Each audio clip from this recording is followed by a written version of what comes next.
Okay, so hello everyone. My name is Avery. I am one of the co-facilitators for today's session alongside with Pinar.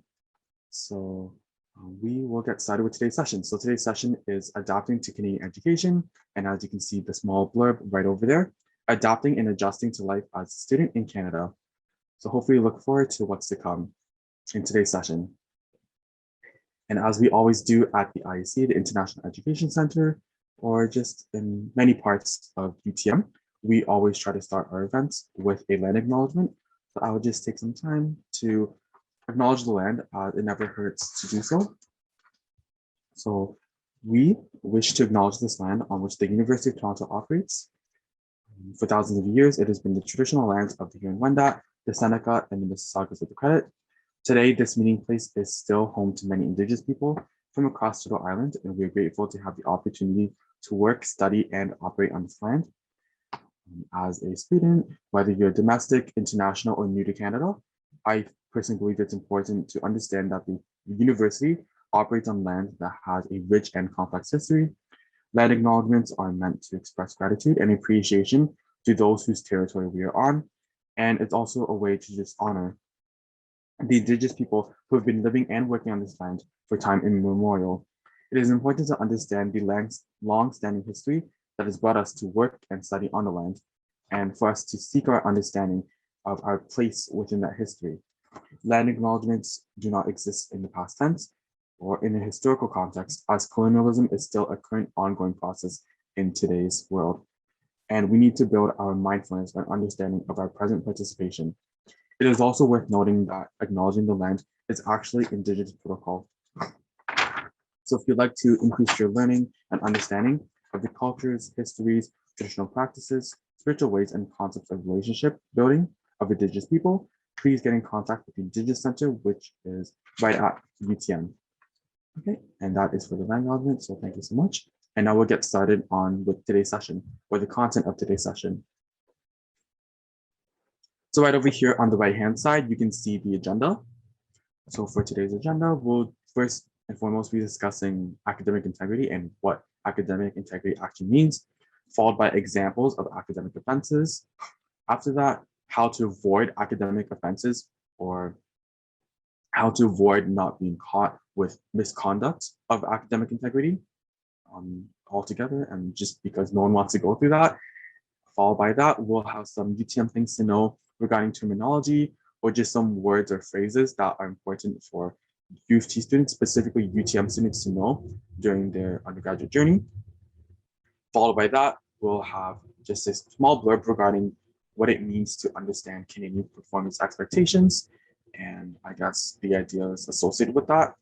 And then lastly, we'll just have, if we have some time, we can just do some discussion questions, or we can just allow for some time for reflection on today's session and everything that we reviewed today, okay? So hopefully look forward to what's to come with today's session, and with that, we can get started. Okay, so first and foremost, what is academic integrity? So you hear the word a lot, or I'm sure you've heard of the word, and a lot of students aren't entirely sure what academic integrity means. I find that a lot of students, they have heard of the word and they can kind of guess, or I guess assume what it might mean, or have an inkling of understanding of what academic integrity entails. But for a more formalized definition, academic integrity represents a set of values connected to maintaining honesty and fairness in our learning environment. When submitting academic work, students are expected to acknowledge all sources of information and cite the scholarship of any authors contributing to the work. And as you can see, right within the blurb over here, I have included an in-text citation because this is not my work. This was said on the UT website, specifically under the academic integrity unit. And just followed by that, the reason why academic integrity matters. So academic integrity matters because it upholds the importance of producing original work. It helps to maintain intellectual creativity, and it also prevents academic misconduct. Again, a term that I already mentioned before. And altogether, as a university student, again, whether you're regardless if you're a domestic, international, new to Canada, mature student, just a university student altogether at any institution, but specifically in this context at UTM, it is a commitment to maintain original work for any assessment that you hand in. And once again, as you can see, there is the in-text citation right over there. which is meant to say that this is not my work. I did not say these words, but this was sourced from the academic integrity unit themselves.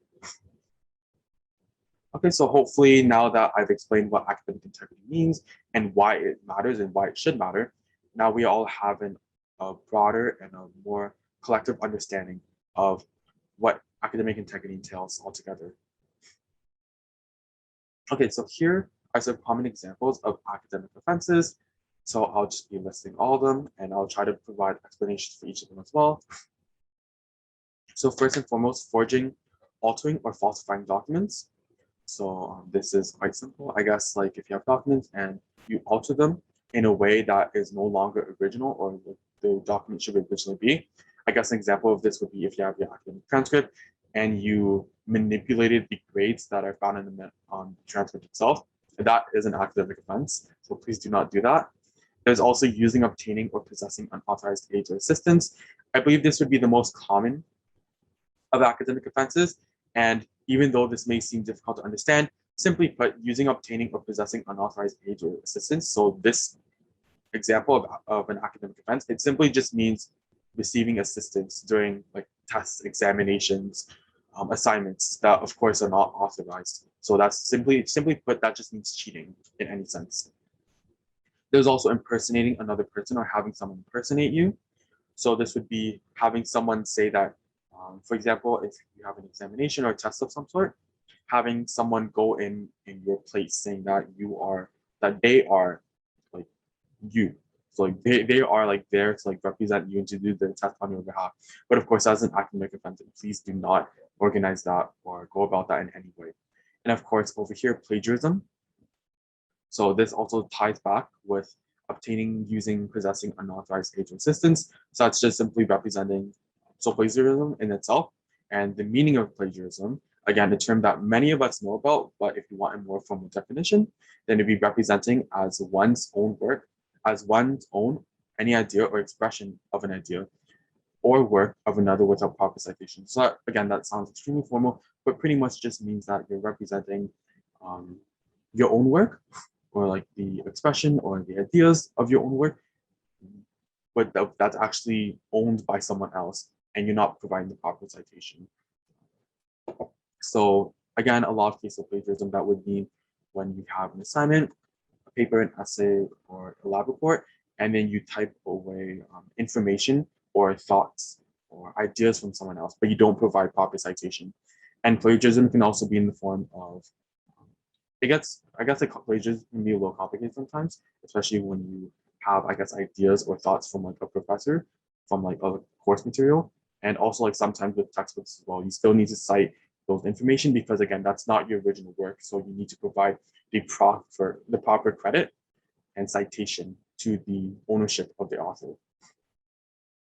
Over here, we have submitting without instructor's knowledge or consent work that has been previously submitted in another course or program. So the reason why this is an academic offense, and this is a complicated one because for a lot of students, they argue that, oh, this is my own work. Why am I not allowed to submit it again? Even because a lot of students argue that they were the one that originally produced the work and that they came up with these own ideas because it's their work and that they properly sourced and I guess provide the citation for everything.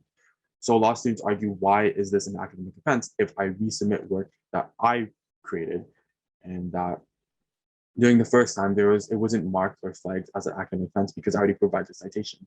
But the reason why resubmitting work, again, without the instructor's knowledge or consent, the reason why resubmitting work that has already been previously submitted in another course or program is an academic offense is because the whole idea of it, when you submit your work the first time, you are providing, you are handing in work to be like, you're handing in that work to have credit or to be assessed. So after that work has been assessed, whatever grade you get, that would be the end of it, or the end of it in the sense that your ideas and your thoughts of when you first submitted that first assignment, that's what you're being assessed. So like pretty much by handing in work that you've already handed in before for another course, so by resubmitting work that has already been submitted for another course or program, you are, the whole idea of like how it works of why it's academic offense is that you are taking work that has already gained credit or that has already earned credit. So pretty much it's like, I guess like the way to see it is like you're trying to earn credit for something that has already been assessed. You're trying to earn credit or marks for a piece of work that's already been assessed or that has already earned credit up to some degree. That's why it's an academic offense, because you can't do that, which is why each and every time you need to come up with original work. But again, there's the caveat in the sense that this would be an academic offense without the instructor's knowledge or consent.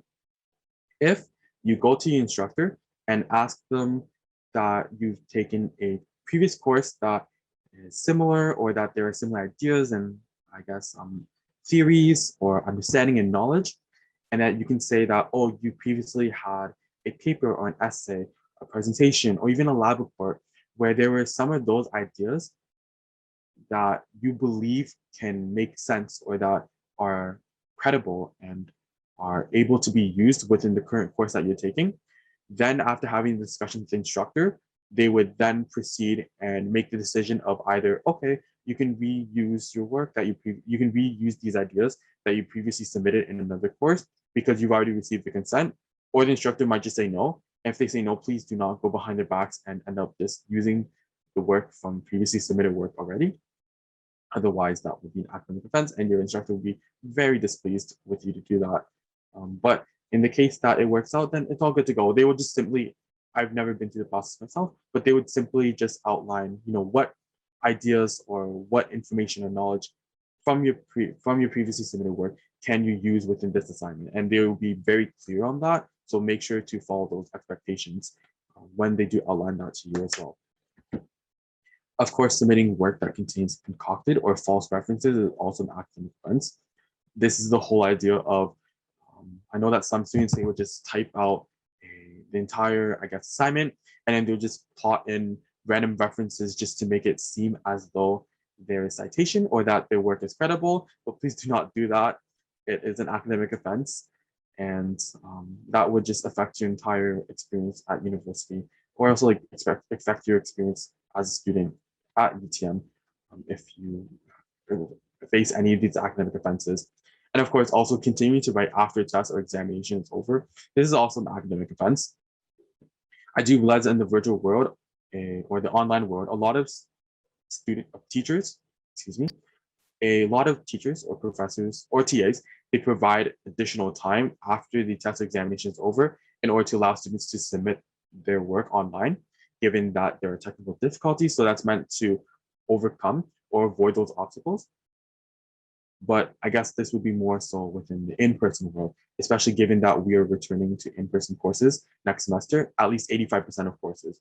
And I would assume that in the summer of 2022 and onwards, that the percentage of courses being in person would be an even larger number than 85%, given the current direction that is. So of course, after a test or examination is over, please do not continue to write. It is actually an academic offense. I witnessed this myself back when I was in second year, and this would be back when the fall of second year, when courses were of course still in person. It was not a great sight, and I don't believe the student realized that continuing to write after the test or examination time was over was an academic offense. I'm not sure what happened after that, but it did not look very pretty when it happened at the moment of. Okay, and again, just more continued examples, just to build upon the discussion that we've had thus far. So having electronic devices or any such as cell phones or any unauthorized aids is also an academic offense. Of course, this would be like back in person. If you had a phone on you, then you put it in the plastic bag, but it's just best to have the phone away from your body at all times. And again, this is highly important, especially that we'll be returning to in-person courses. At least for 85% of courses will be returned to in-person. So if you have a phone or device on you, please put that in your bag. And then if it's still on you, even like during the time of examination, then please ask for a plastic bag so that you can put your phone inside that and have it away from your body. Otherwise, that would be an academic offense. Of course, also altering medical certificates and U of T documents. Again, for example, if you have your U of T transcript and you, let's say, wanted to bump up your grades for certain courses that you didn't do so well, or that you just want to bump up your grades just so that I guess you can achieve that better CGPA. That is 100% an academic event. And please do not alter any of your documents. It just leads into a wave of problems and that you would rather not have to deal with as an undergraduate student. And again, resubmitting of altered work for regrading. Again, I already discussed this, but if you ever want to reuse ideas that you previously submitted for an assignment that already received credit, please ask your instructor beforehand and receive the consent before you go about using ideas that you previously submitted for another assignment in another course. Again, providing answers in group chats during examination, this is very dangerous. I know that a lot of students join group chats because it's a great way to meet other students within that course, to ask questions when it's like off lecture hours or when the professor is not responding to the emails, or just to, I guess, be updated on assignments or other pieces related to the course itself. But it's extremely dangerous because during the examination periods, such as tests or midterms, even quizzes, sometimes a lot of students, they will submit answers, and that's extremely dangerous. So in order to be protected from this, because there's nothing wrong with group chats, because I'm also in group chats myself, because it's a great way in order to ask questions directly from students and receive an answer immediately, since we're all in this together. But within those times of quizzes, tests, examinations, etc., please either leave the group chat or ask the moderator to not allow any messages to be sent during that time period. Therefore, it protects everyone and there will be no academic offenses committed whatsoever. And of course, also using notes during a closed book exam, please do not do this. Also, if you think about it, a lot of tests that is when professors say that this test is meant to be closed book, there's a reason why they say that, because like that way, during a closed book test, there's simply no time to even bother looking through your notes, because professors or TAs or teachers who have closed book tests, they design it so that hypothetically, if you were even to look at your notes, you would run out of time and you would not complete the assignment. So just to avoid this altogether, it's best to just be prepared ahead of time to have a good understanding of your notes and then just put away your notes altogether. Again, I know it's tempting, but it's best not to do that because, again, the way that these tests are designed, closed book tests that is, you will simply not have enough time to look through your notes anyways, and therefore you would result in a worse grade because you wouldn't be able to finish your test at all in the first place. So again, closed book tests means that please no notes. Do take the time to study ahead of time, because that way you're using your time much more efficiently during those tests and examinations. Okay, so altogether, just how to avoid academic offenses. This is extremely important. I won't spend too much time on this, but of course, just don't cheat in any circumstances, even if you're running out of time. So I really want to stress the importance of time. I find that a lot of students, they end up cheating because they don't have time. For example, they're in a test and then they don't have time to answer the questions, or they have a paper and essay and they don't have time to do all the citations, or even if they have a lab report, they don't have time to do the citations or the proper research to further or explain their discussion and the results. So again, I find that a lot of the time students cheat or commit academic offenses because of time. So what I really want to stress, or what I want you to take out from today's session, is to allow yourself adequate time to complete the assessment piece, whatever it may be. For tests and examinations, of course, you're in more restricted time, unless this would be a take-home exam or test. But in all of these cases, except for cases where you have limited time duration to complete it anyways, just allow yourself adequate time to actually complete it, because therefore, if you do that, you will not have the need to cheat, because students who cheat would be students who are under the pressure of not having enough time, not being able to complete the assessment, and therefore becoming desperate and reaching that moment of desperation where they would cheat or commit those academic offenses. So again, just to avoid this altogether, please allow yourself enough time. And of course, make sure to reference whenever possible, even if you borrow just one sentence. And even just like getting into the habit of proper citation and referencing is a very good skill to have, especially for those who are continuing to take graduate studies. So for example, go to grad school or even professional school after undergraduate. But even then, just being able to familiarize yourself with how to properly reference and in-text citation and following that formatting, it's a great skill to have in academia, whether you're first year, fourth year in grad school, professional schooling, or just anywhere in academia. And of course, also make sure to use the RGASC. They are located at UTM, and it's known as the Robert Gillespie Academic Skills Center, but most individuals just use the acronym RGASC, and they are wonderful individuals who can provide academic support and help. I've personally used them before in the past for writing, reading, and math help, and they've been wonderful resource. And that is not an academic offense because they're there at UTM for a reason, and that's to support students such as ourselves within our academic careers and journeys. Of course, also reading this course syllabi to reinforce the rules and regulations regarding academic integrity. Most, if not all of your courses should have a section about this. And during the beginning of the course itself, most, if not all courses should refer, the professors or the instructors, they should refer to academic integrity and the importance behind that and just the nuances regarding that. So again, you can always read your course syllabi in order to be more informed about that. Again, just going back to referencing, learning how to reference is also an important skill as well. There are different, depending on your course as well, there are different types of styles or formats for in-text citations and also references. Just to name a few, I can think of APA, MLA. I know for chemistry, you have ACS. There's also nature style for some biology courses, and there's so much more. So just being able to understand which reference type or format you have to use for your given course and being able to work accordingly from there. It's just a good experience and good exposure altogether to be able to know how to do different reference citations and different reference style. But of course, also there's usually a portion of your grade that goes into if you've done proper referencing and in-text citation. So you don't want to lose that mark just because you did improper in-text citation or referencing. And of course, this is also just a good skill to have for throughout your undergraduate career, as well as if you're considering to go into grad school, a second degree, a professional program, or professional schooling altogether. And of course, just reading online guidelines regarding academic integrity at UTM.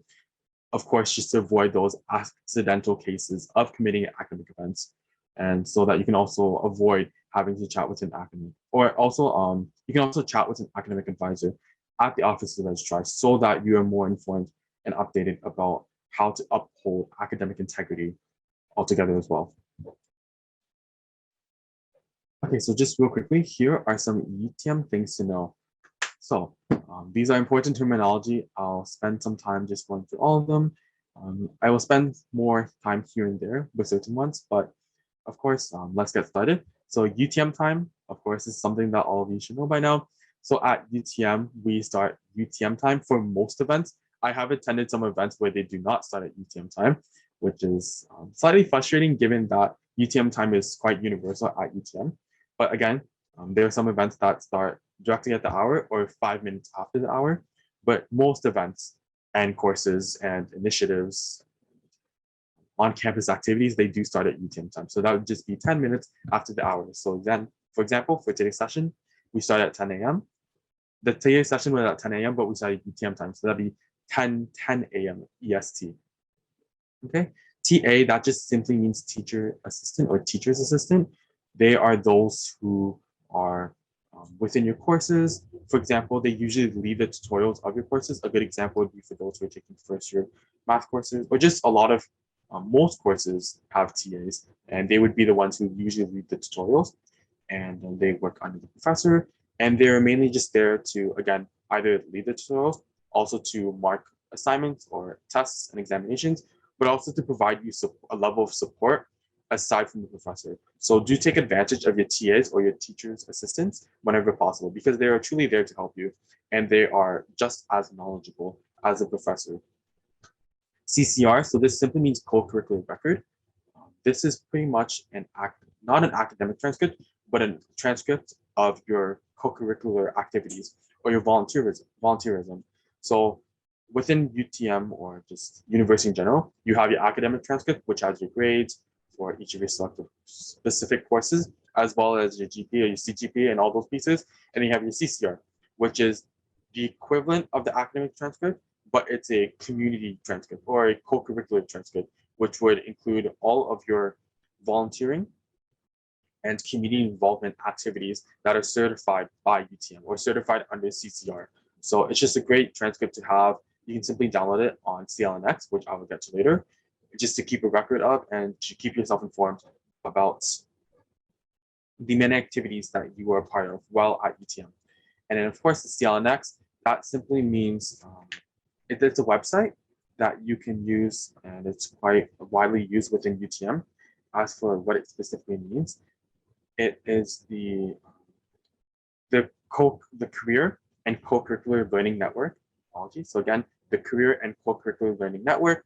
So it's a great way, it's a great website that I highly advise and I highly recommend to use.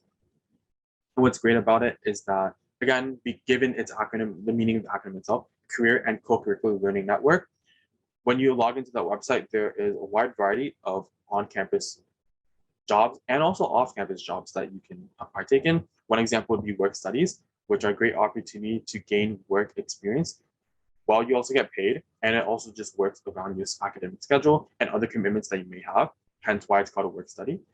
And also within that, again, the other piece, the co-curricular aspect, that's where you can actually search online for within that website for opportunities of how you can gain CCR or other opportunities of how you can become involved in order to, again, gain that CCR or community involvement. And altogether, the CLNX is also just a great platform to use if you're trying to look up certain events or appointments for certain services. For example, the CC, the Career Center, they are quite notable for using the CLNX website to have most of the events posted, most if not all the events posted on their calendar. So you can take a look at that as well and simply just sign up if any of them interest you. Waitlist, this is an important point. Waitlist means that you are not in the course that you want to enroll in, but you're on the waitlist. Hence, it's the list of students who are waiting to be enrolled in the course.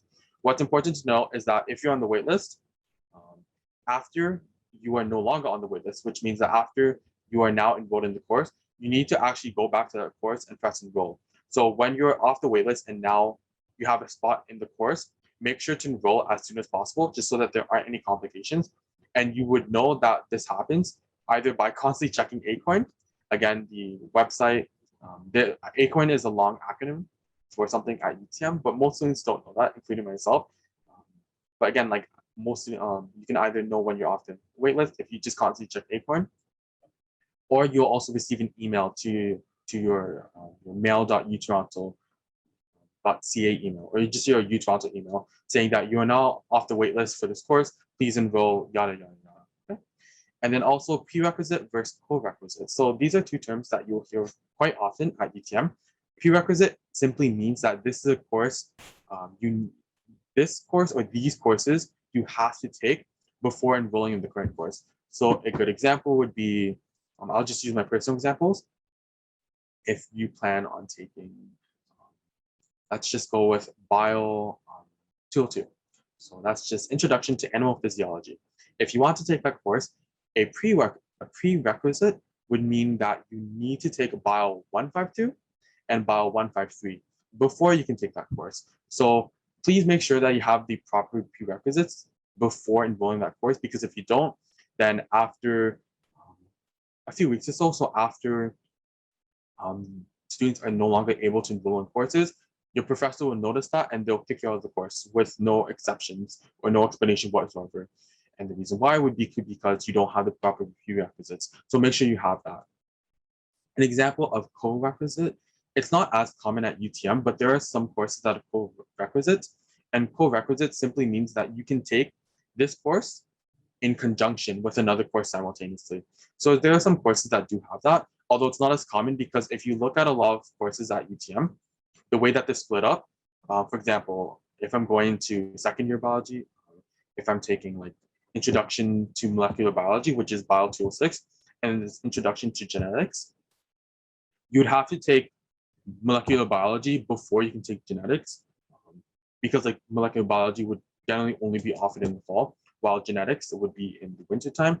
But sometimes there's like co-requisites where you can take like both of them simultaneously. For example, like there are like certain cases where like Bio 206 would be offered in the winter, or it'd be like offered in the summertime alongside with genetics. So that's an example of co-requisite. It's not as common at UTM, I personally find, but again, like you are able to then take a course in conjunction with another course, hence being a co-requisite. Okay. Distribution requirements, also known as breadth requirements, I believe St. George campus and maybe the Scarborough campus, but at least at UTM, we call it distribution requirements, not so much breadth requirements. So I'm sure you've heard this term before, and that just simply means that aside from your academic discipline, you need to take at least 1.0 credits. Again, 1.0 credits either means 2 half credits or 1 full credit, or AKA full course equivalent, FCE. That's another terminology that you may hear often. FCE just means full course equivalent. So that'd be like 1.0 credit outside of your academic discipline stream. So more specifically, at UTM specifically, we have the humanities, the sciences, and the social sciences. That would be the 3 umbrella streams, academic streams at UTM. And by doing the distribution requirements, so for example, for myself, I'm in chemical physical sciences. I'm in chemical and physical sciences as well as biology. That would be my academic stream. So of course that falls on the sciences. What that would mean would that I would need 1.0 credits, again, one full course equivalent, 1 full credit equivalent, excuse me, within the humanities and also the social sciences.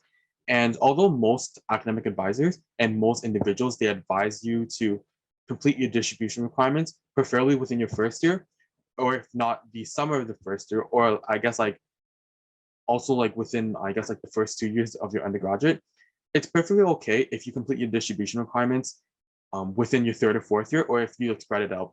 Personally, for myself, I didn't finish my distribution requirements until the winter of my 3rd year, which would have just been the semester before, the year before, I guess this year. So it's perfectly okay.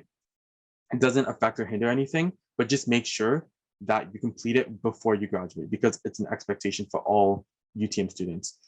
The reason why academic advisors just advise you to have your distribution requirements completed ahead of time, it's simply so that you make sure that you complete that ahead of time and that you don't forget about it later down the line.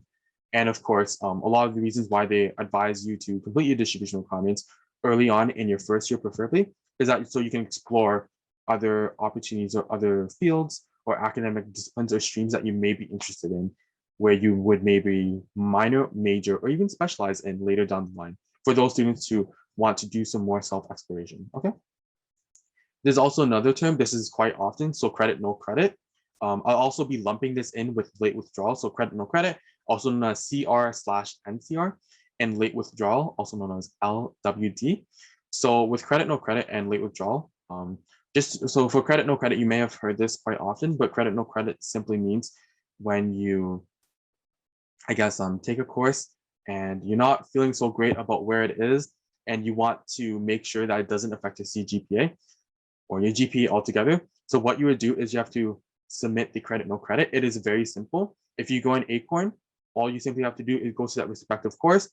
And then when you click on the course itself that you want to credit, no credit, it will simply ask, are you sure or are you certain? And you press yes and done. That's it. No forms whatsoever are needed. You don't have to talk to the office registrar. All you have to do is just simply click on credit, no credit.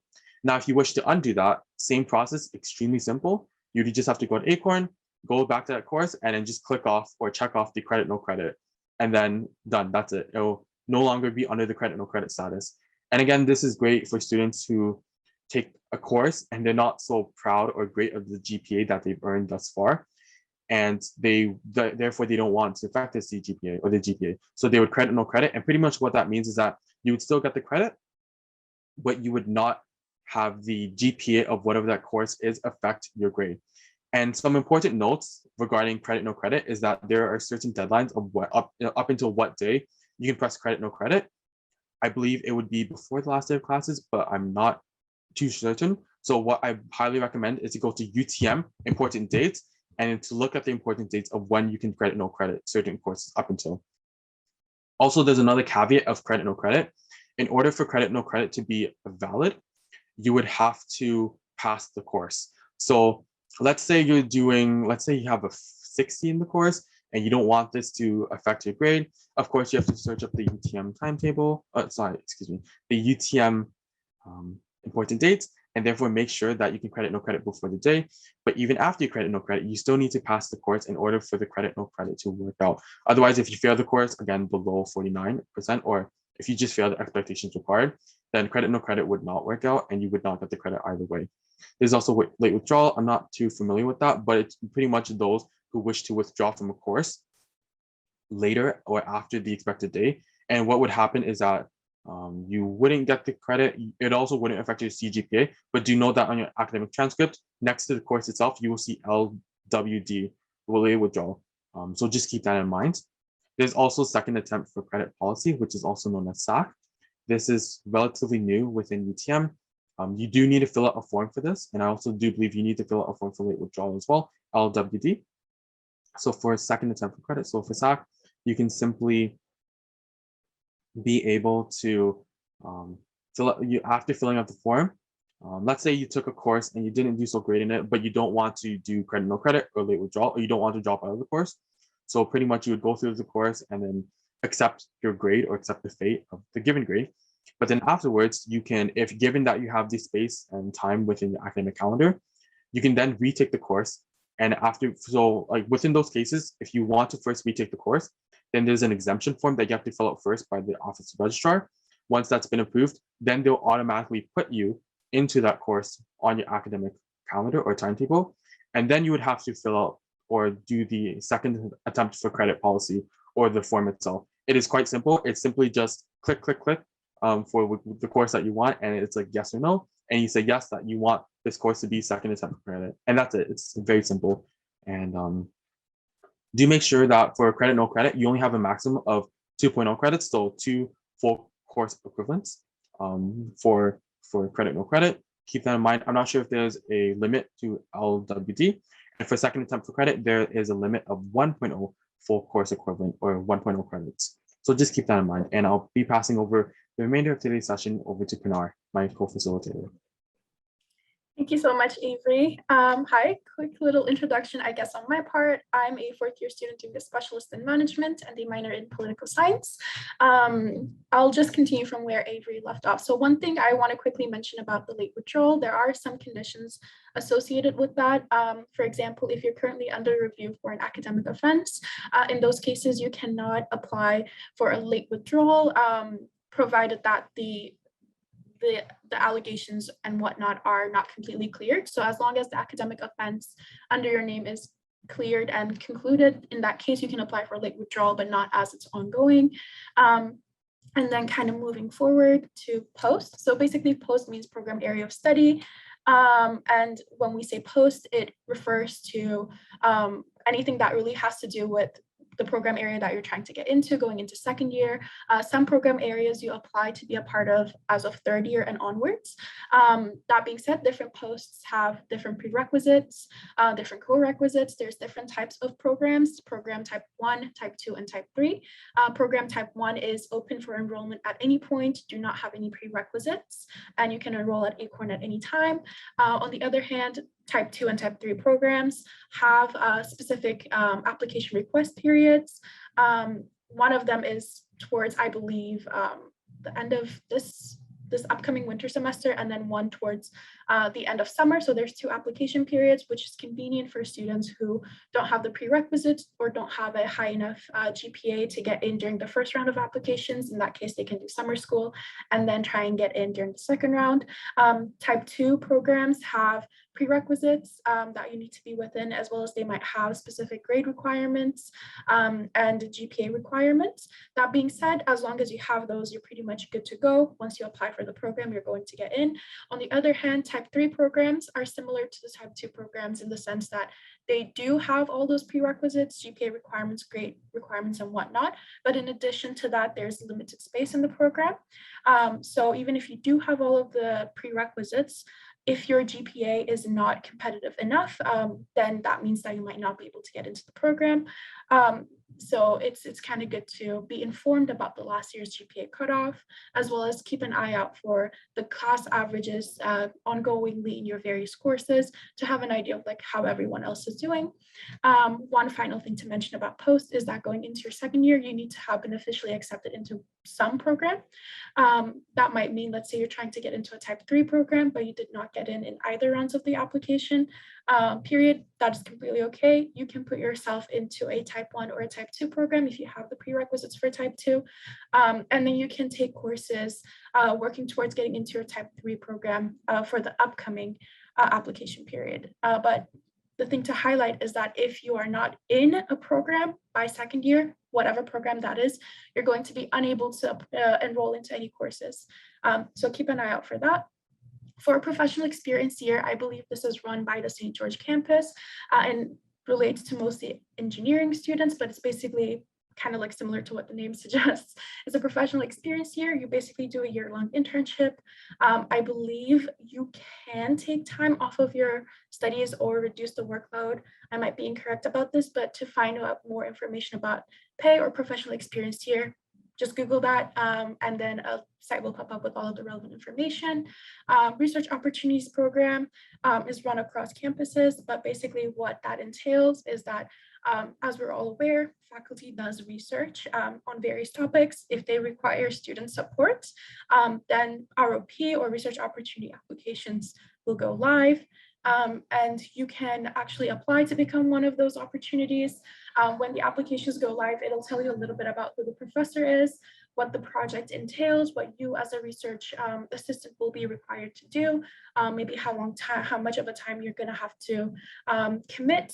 One thing to mention is that, from my knowledge, Research Opportunities Program does apply as course credits. So depending on if the ROP is one semester, both semesters, you get your credits accordingly. So if it's a year-long research opportunity program, you get 1 credit. If it's 1 semester long, you get half a credit. So it does basically act in that sense as well. But you do also get to take part in amazing research that all of our professors do. You get to network more in a smaller environment with your professors, build more like personal relationships, and network through all those means as well. If you're interested in research opportunities program, again, Google that same thing. A website will pop up with specific ROP instructions for students, and it'll take you to the application site. Whenever the applications are up, it'll tell you the information on when the application period will be. Finally, for My Way and TTC, we wanted to mention this for those of you that are new to Canada. Or to the campus really, but basically My Way is Mississauga Transit. So any of the buses that you're taking from campus, Square One, any of the buses that basically run within Mississauga are a part of My Way, from my knowledge. And as long as you have your bus pass that you can pick up from the student union, as well as your T card, you can just show those and get to ride technically for free. Not really. You do pay for those fees that are a part of the fees that you pay for the school, but it's a good resource nonetheless. You get to pick up the pass and, like I mentioned, kind of ride all around Mississauga without having to pay any further fees. And then TTC is specific for Toronto. Once you're in Toronto, one thing to mention is that your Mississauga My Way pass is not applicable anymore. If you want to take a bus, you want to take the subway, if you want to take the streetcar, any sort of thing in Toronto, you're going to have to purchase either Presto, which is again another card that specifically works for TTCs. You can upload money on that and kind of like tap and use it, or you can purchase one-time, one-way, two-way, one-day tickets depending on your specific needs, but they are different, and My Way won't apply when you're riding the TTC. We can go on to the next slide. We also wanted to talk a little bit about understanding Canadian performance expectations. So we are aware, as myself, I'm an international student too. So from my experience, as well as from all of the other international students I've interacted with, we are kind of aware that when it comes to specific performance expectations, whether that be academically or professionally, it really truly varies from different countries, different cultures. So kind of wanted to set some sort of a basis for the Canadian expectations regarding this. So when completing assessments, this could be homeworks, It could be essays, midterms, final exam, whatever it might be. You are expected to follow all of the instructions, which includes all of the questions. You should be mentioning the required amount of detail. You'll realize some of the questions might have multiple questions within that one question. You're kind of required and expected to answer all of those to get appropriate marks. You are expected to complete within the allotted time. So going over time, I'm sure Avery has already mentioned, but is also considered academic offense. So that's something that you should be very careful about, whether that be in-person exam or an online exam or assessment. The second year overtime for assignments, there's different penalties, whether that be a certain amount of percentage deducted from your mark, or sometimes some professors won't accept late submissions in its entirety. And for midterms and finals, again, the timing of it is very, very important. If you're kind of past that a lot of time, if you're past the upload time, you are in trouble, unfortunately. So make sure that you're always being careful. If your professor's telling you the midterm is 2 hours, I'm giving you extra 10 minutes to upload, do try and take that 10 minutes to actually upload to ensure that nothing goes wrong. And obviously you're expected to follow all of the academic offense, plagiarism required rules that we have talked about. It's important to have academic integrity. Moving on to the second point, obviously this I think also applies across different cultures as well, but when interacting with faculty members, staffs, librarians, whatever it might be, you are expected to be highly professional. You cannot really expect to approach them and be extremely casual. That can be, you can start up having a casual conversation with your professor over time, but as these relationships are starting up, you need to make sure that you're being very professional.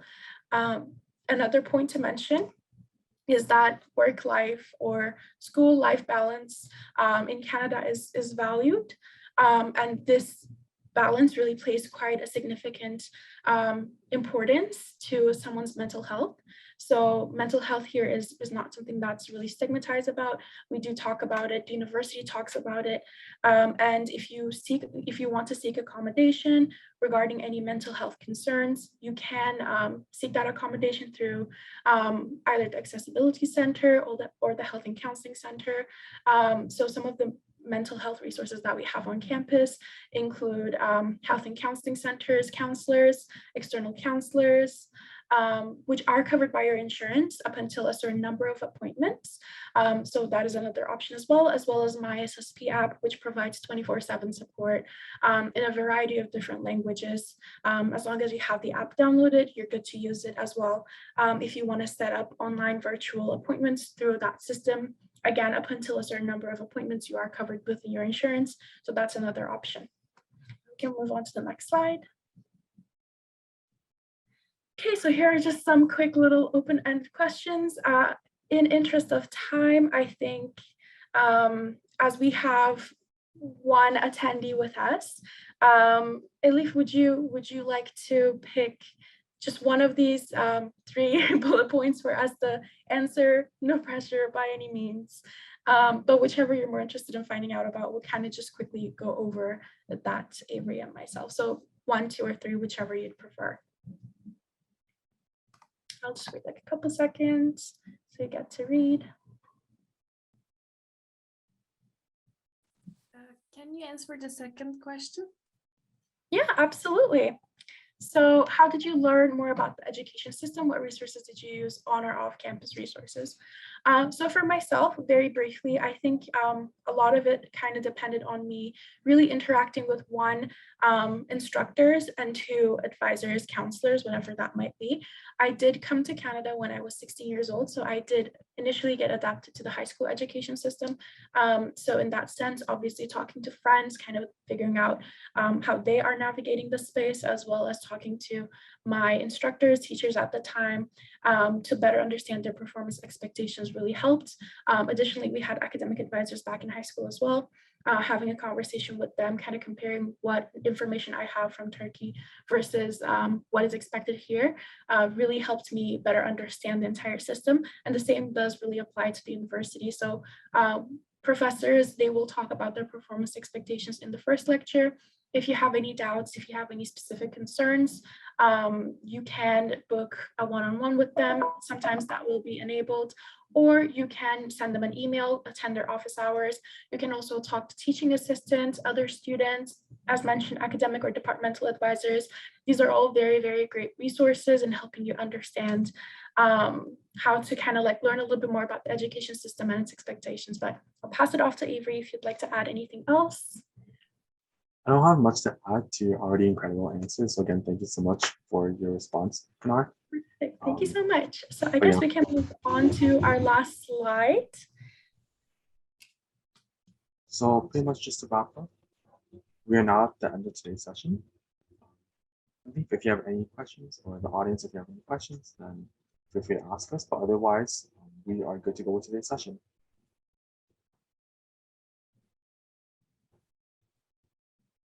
Okay, that's it. If you, oh yeah.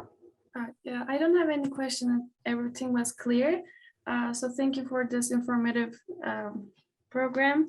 And it was very helpful to learn about the UTM terms and the other Canadian transition progress. So thank you to both of you. Yeah, our pleasure. Not at all. Glad that you found it helpful, and thank you so much for attending. Yeah, and with that, we are good to go with today's session. So have a great day, everyone. Take care. Take care. Bye. Thank you.